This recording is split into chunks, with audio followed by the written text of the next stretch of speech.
Daily Broadside, day 707, which is a small plane that might predate the 727. I don't know what I'm talking about. But let me tell you something. I went this morning. It's about 8:27, and I leave out, and I'm like, I gotta get some breakfast. I'm a little late to the game today. Didn't get out of bed till way later than normal. So I go to this place, decide that I settle in this place as like a diner. I've been wanting to eat there for the better part of 10 years, and I just never get around to it. It's always on the wrong side of the track. So I go there, and it's got like diner written in huge letters, which we all know what a diner is. You know, it's greasy spoon type stuff, and it's usually one of the better breakfasts that can be found, but that's cool. So I go in there and I pull in. There's 2 or 3 cars there, a couple delivery trucks, whatever, and I'm like, okay, it's 8:30. It says lunch and breakfast, so they're not open for dinner. So I walk up, and there's no signage on the door telling me when they're open or anything. So I walk right in. There's people hustling and bustling around.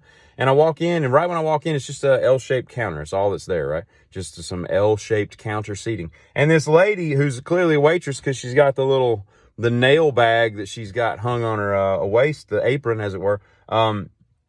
She's like, we don't open till 10:30. Just like that, right? Like, no personality. If she'd have said it like, hey, sorry, we don't open till 10:30, honey. I mean, that would have been a lot more palatable, let's say. But it's the way she said it was just like we're wrong because you left the door unlocked and you say breakfast. Who's eating breakfast at 10:30, right? But 10:30, like those days I eat lunch at 10:30, if I get up really early. I mean, that's just dumb. Like, you're serving breakfast. Maybe it's all day. That's great. But 10:30? Like, you should advertise that you start at 10:30 so that people know. And, I mean, by 10:30, people are retiring to their room in this country, washing up for dinner. That's lunchtime. But I digress. I am fascinated by how stupid the majority of men are in their inability to talk to women. And once again, the comments of social media confirm this every time. Here's what you always see. You can't open like some pretty girl or some like well-endowed chick or whatever she's got going on that attracts her to the male species. And she's got 4,700 comments. It won't take you 7 or 8 comments before you see. Now, this is provided she has tattoos, right? That's kind of a precursor to the story I'm about to tell.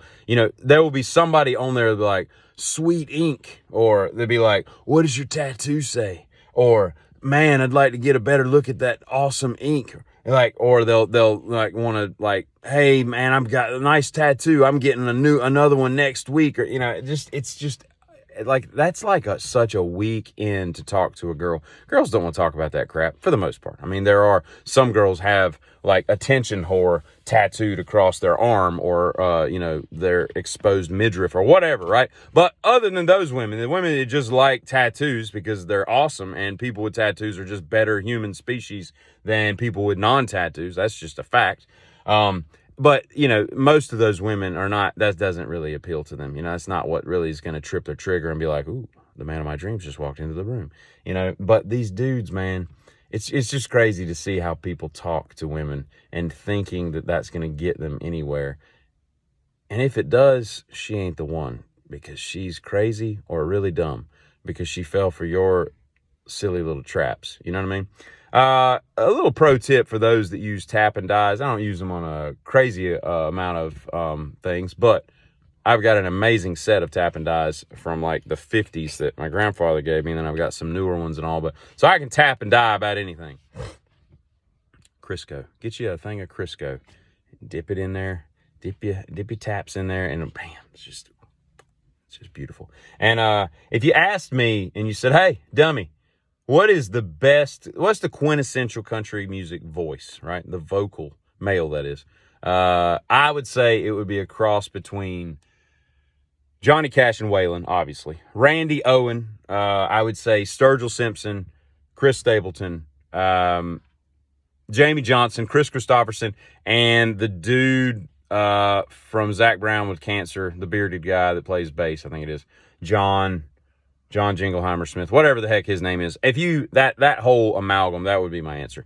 And the last thing I'll say is this, and that is, I have recently started to learn Russian. And I've done a lot of challenging things in my life, and I'm going to throw out the fact that learning Russian is the hardest thing I've ever done in my life. And so I announced today that I am no longer learning Russian. Hey, Giddy, have a nice one.